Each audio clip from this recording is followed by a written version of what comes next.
Hey guys, Adrian Kid Guru here, and while this isn't truly an insight video, it is my thoughts behind something. It's a little bit more personal, some advice, and if anything, I'm shooting this one to prevent myself from working because I'm so lazy right now. I don't really want to work, so I want to get this video out of the way while I'm not doing anything. And two, for the fact that, if this is my shot at somewhat being motivational, somebody out there, if it can help somebody, again, then the video has accomplished its purpose. I was thinking recently, 2 days ago, Thanksgiving, the day after Thanksgiving, after Black Friday, I went to a dinner that night for a close family friend, and I met somebody there who was an older gentleman who was talking to me about my business. We got to talking, and we were talking about all sorts of things, from Apple to my business to different things going on in technology in the business world. And he was a really from what I can tell, a really intellectual guy. He knew a lot about everything we were talking about, and I could just tell the capacity of when you're talking to somebody, they know you can really just communicate with them, or they know so much more than you, and it's kind of like humbling to be around those sort of people. Not to say that the people I normally surround myself with aren't like that.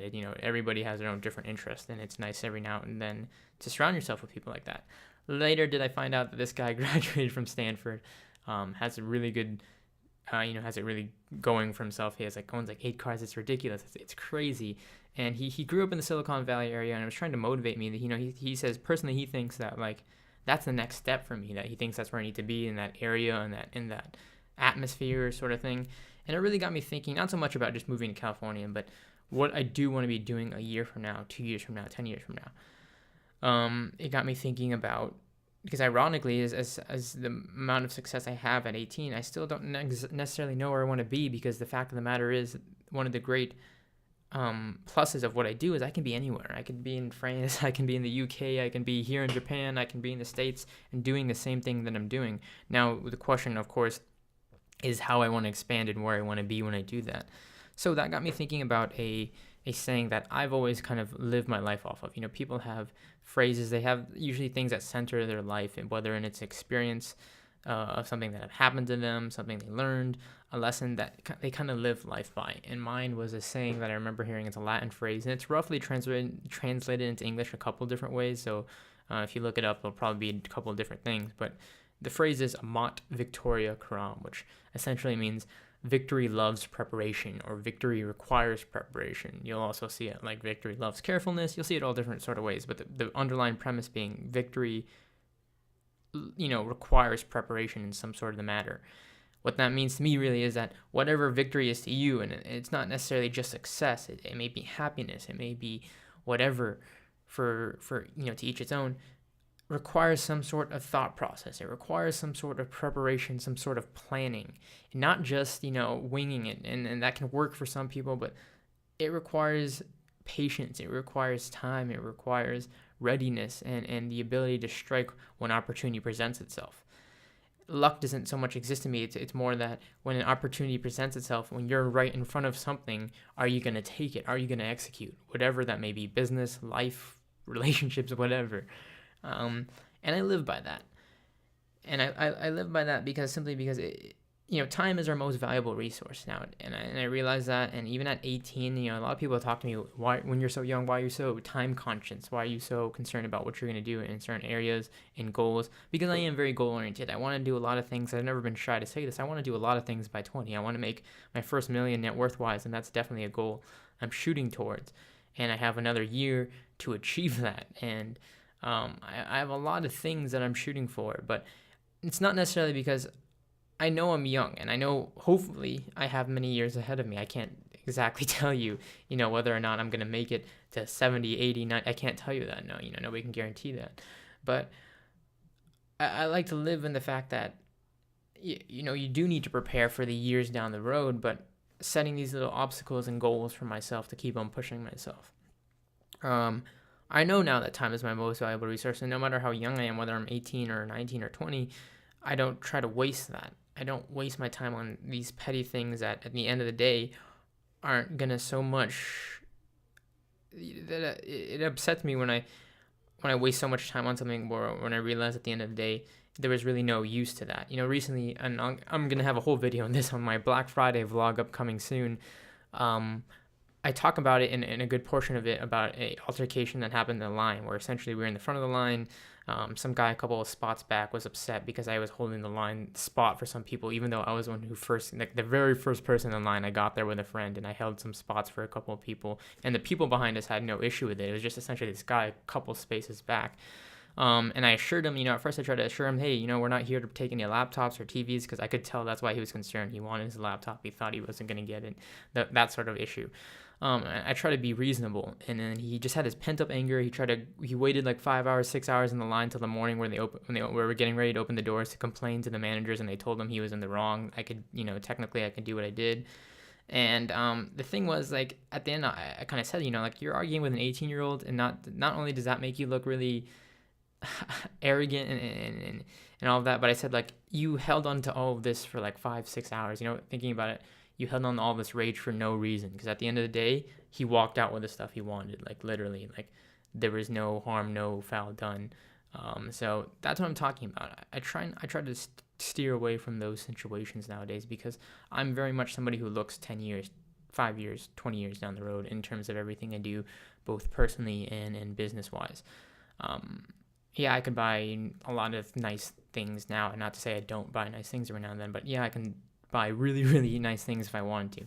But I try to save up. A majority of my income, for the reason being because I like to think 10 years down the road. I like to think about those goals, like I said, at the age of 20.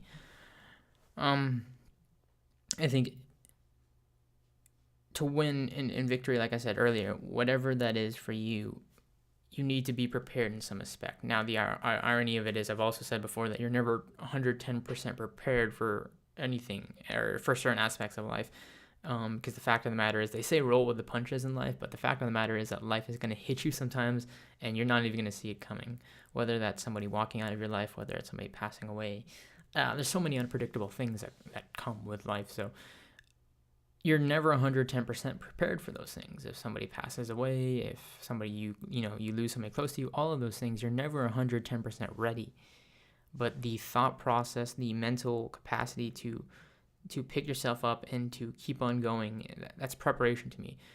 Because along the way, you're going to fail. Along the way in life, you're going to stumble, personally, professionally.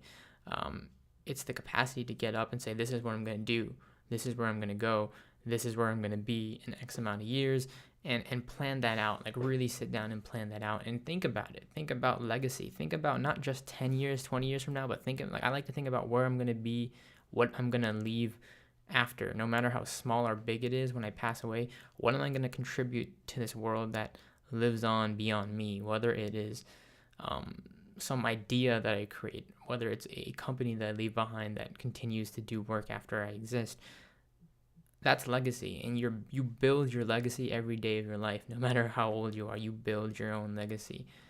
And whether it's a small impact or a big scale impact, I think that's something important to think about. So, the act of being prepared and thinking about it. Because, in high school, they throw this big responsibility of deciding what you want to do by the age of 18. Well, the true matter is that you probably don't know what you want to do. And even if you do, ideally, it's not going to be the thing you end up in. Because maybe you'll go out, you'll get some experience in the medical field or something else. And you realize, you have a true passion for design, or you have a true passion for computer programming. So I don't like the idea of, throwing this big responsibility on a kid who's only 18, that they have to choose what they have to do for the rest of their life. But I do like the idea of getting them to think about that, because that's what gets people in motion. That's what gets them readied up and prepared, and so on and so forth. I like the idea of telling them to start to think about what you're going to be doing 10 years from now, and to learn that necessarily after high school, you're just going to be building yourself to get to that. You're not necessarily going to land just in that. A smaller percentage of people, or a bigger percentage of people, aren't going to land in just their dream job right off the bat. That's the way it works sometimes. And it's partly because the people are afraid to shoot for that. It's partly because the economy and all these other things. But the fact of the matter is, knowing that you got to work your way up to that, whether it's working a couple of low-level jobs and getting experience before you get to here, whether it's doing this, whether you have to go to school, whether it's not going to school, maybe it's just getting experience volunteering, applying yourself to get to that. Everything requires preparation. And I think that's a key thing that we need to teach kids, and we need to teach a lot of people in life, in business, in careers. Victory requires preparation.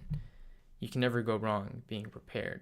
And while you're not going to expect everything that's coming at you, you can overcome those obstacles. You can go around it and continue to climb up to wherever victory is for you. That said, I hope that helps somebody out there. I hope that mantra, whatever you want to call it, can relate to somebody out there and hopefully motivate them to do what they need to do to be prepared for when that opportunity strikes, whether it is career-wise, whatever, related to however you want to relate it to, that you're ready to grasp it, to act on it. Amat, Victoria, Curam. Thanks for watching.